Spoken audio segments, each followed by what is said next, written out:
at right now? The Amphibian Foundation. Okay, so where? Can you tell us where that is? Where is that? It's on the Blue Herring Nature Preserve out towards Atlanta. Okay. And we're waiting on something. What are we waiting on right now? Everybody to get here. Okay. And to do tours. And we're gonna do a tour of the Amphibian Foundation, see what they got. Very cool. Is this a recent? This is a recent adoption here. Well, she actually the paperwork has not been done yet, but this is Kiwi, and she will be adopted by Kathy Smith, the adoption director. There we go.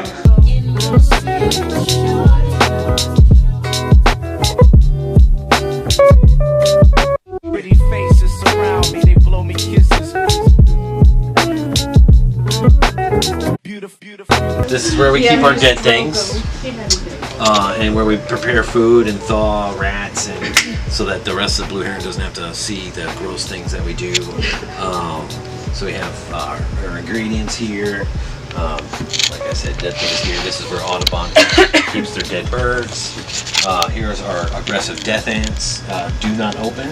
So resist the temptation to open the aggressive death ant box. You'll see why we have the aggressive. Okay.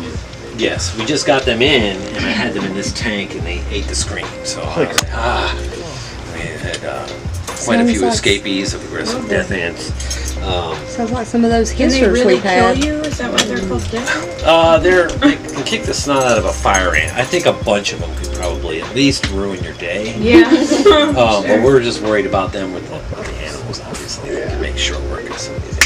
That's what happened to the crested geckos. It was the ants, the imported ants that killed a lot of those. And they thought they were extinct for a long time. I had problems with that in Miami with fire ants and baby frogs. It can get pretty sick.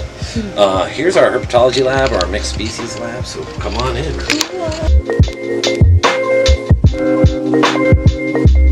Yeah.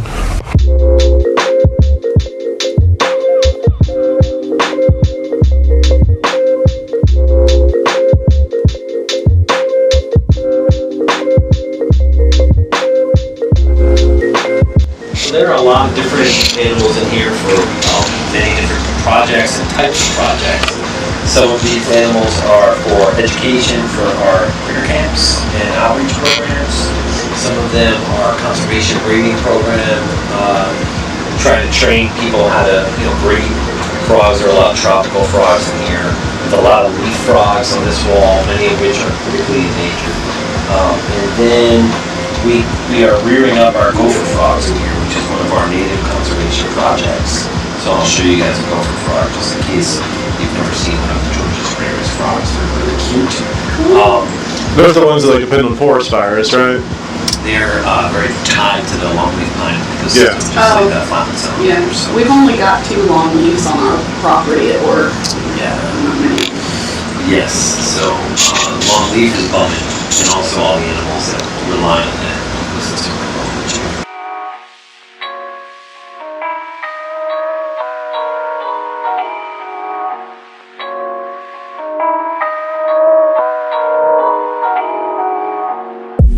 Spotted salamander larva, tiger salamander larva, and breeding groups of all these different species. Come on in. Okay. Not yet. We have 1 adult, but we don't have any larvae. But we are going to focus on those as a breeding project. I love those. You can't find them anywhere. They're if you're in the right place at the right time, you can find them, but they are hard to find. But they have a breeding strategy similar to our main conservation project, which is the flatland salamander. Those 2 species are the only ones that breed in dry ponds. Marbled salamanders breed in a dry pond. They lay the eggs at the bottom of an empty pond, and the eggs wait for rain to fill the pond. That's how they do it. That's how flatwood salamanders do it. These guys here, you guys know what these are. Yeah. Pointy toes. These are the ones that eat those aggressive death ants. So we're going next week. We're going to start our research project, seeing how they can subdue these aggressive death ants without getting chewed up, because they don't chew the ants. They just tongue feed like a frog and swallow.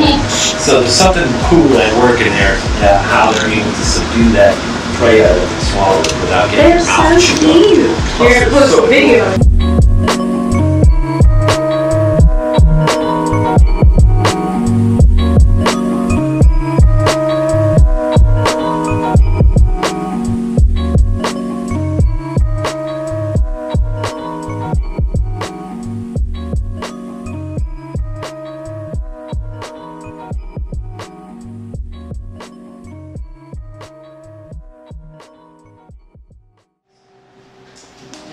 so much. This is awesome. Yes, this is the largest group of herpetologists we've had here at one particular time. Well, herpetoculturists probably is a better term for us. And I'm excited to share with you guys a little bit about watch out. About the Amphibian Foundation and why we have done this and what we're all about. I know that you all spend a lot of time.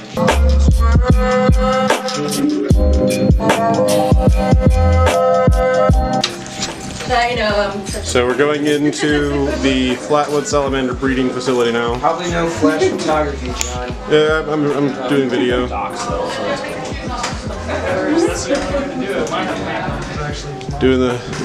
Doing the Sheila shuffle. What is this? The TSA? Am I right? What's up on top here? Yeah. Okay, everybody ready? TSA shuffle. Oh, it's very nice and cool. We should have had the meeting in here.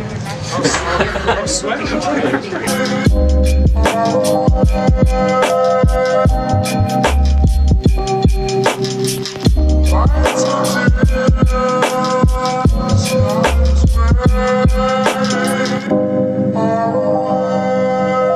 Apalachicola National Forest. These were all hatched in this lab from eggs that we collected in January.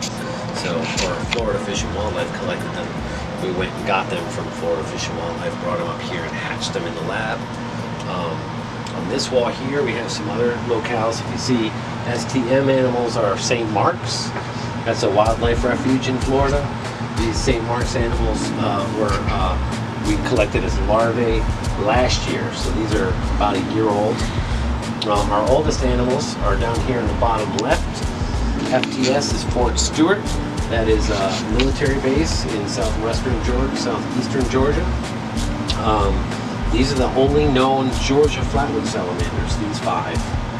So that's not good. Oh my god. So cute. Looks a lot like the marbled one, only much longer tail. That rut, I would think that there might be possibility of something somewhere else in that proximity. That being such a temporary feature, geological feature is a rut, Yep. Well, that's what we're hoping. I mean, we've been searching for years, but we're hoping that we're just not looking in the right spots.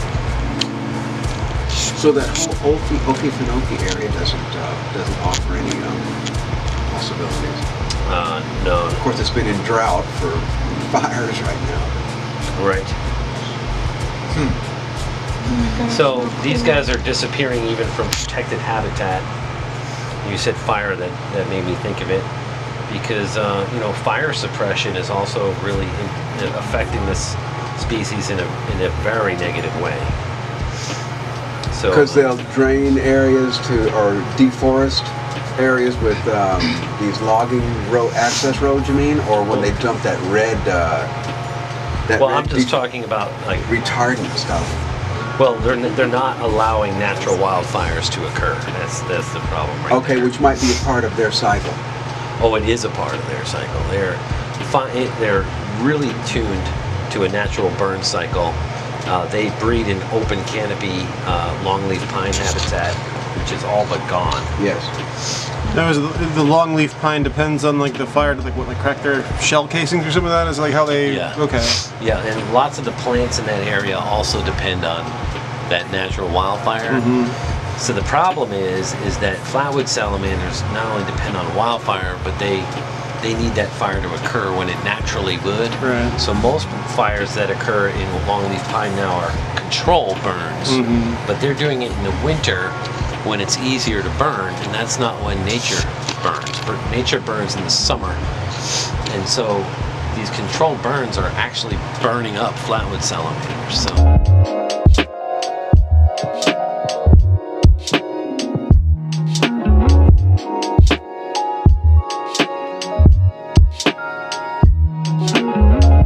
All right, our meeting at the Blue Heron Nature Preserve is coming to a close.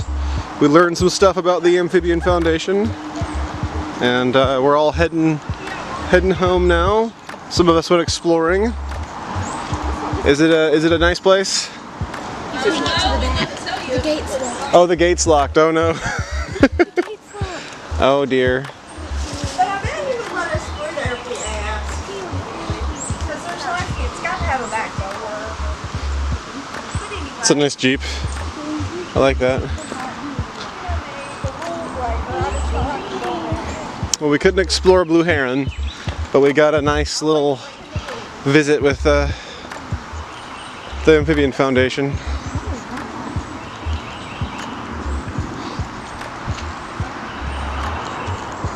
Such a rule breaker.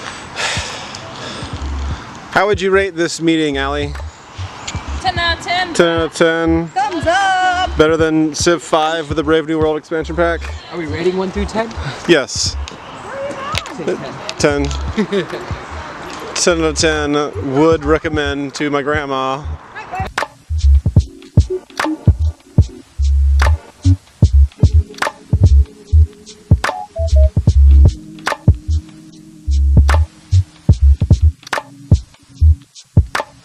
Alright, so we got, but right before the 0 hour before the day ends, 2 more adoptions. We adopt out the translucent beardy and the Sveta monitor to Mark and, oh, I'm sorry, what was Crystal from the Amphibian Foundation. So great day. Thanks so much, guys. Awesome.